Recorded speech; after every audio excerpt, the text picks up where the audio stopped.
You also visited Manipur last month, and Manipur has been gripped by ethnic violence for more than a year now, and it doesn't help them that they have a border that they share with Myanmar, which is dealing with its own problems, and there are concerns about a spillover. What is your assessment of the ground situation there? In the lighter vein, ek ke saath ek free. Because Manipur was a problem and now you have the Myanmar problem also coming in.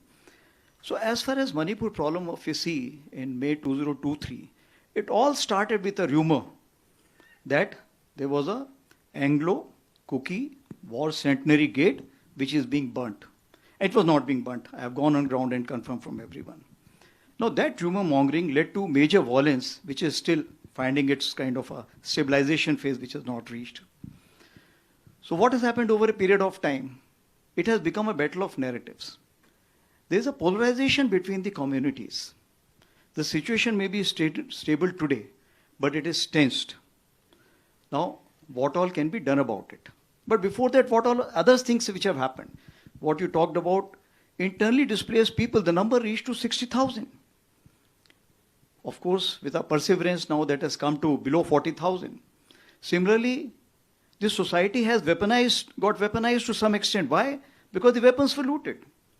That also needs to be seen. The women-led organizations have come up for the defensive purposes. The underground organizations have come up for the defensive purposes. The battle lines are getting hardened. Therefore, what we have done as of now, that firstly we have to be very clear, it has to be whole of nation approach. As far as the Army and Assam Rifle is concerned, we have deployed approximately 126 columns of Army and Assam Rifle combined together in conjunction with so many other stakeholders which are already operating in this state.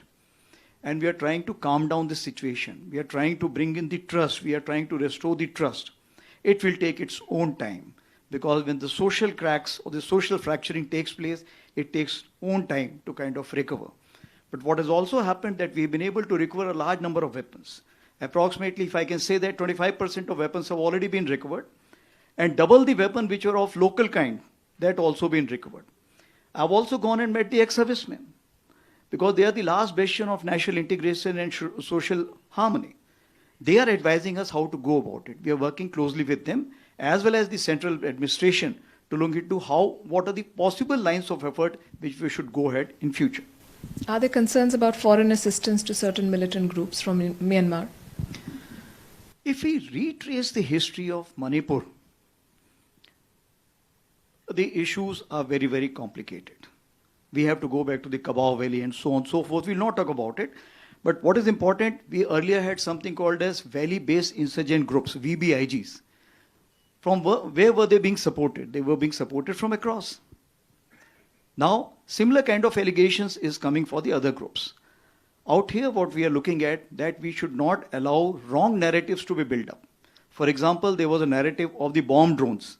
We have gone on ground and checked up, there is no bomb drone. There was another wrong narrative which was said 900 anti-national elements have infiltrated. We checked up, there is nothing like that.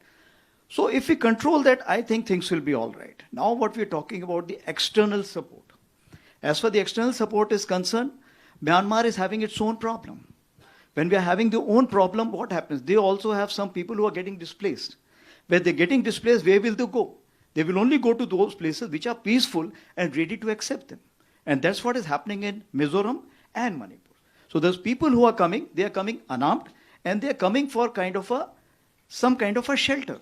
And India, the country we are, we will make sure that they provide the shelter, food and support till the time we can.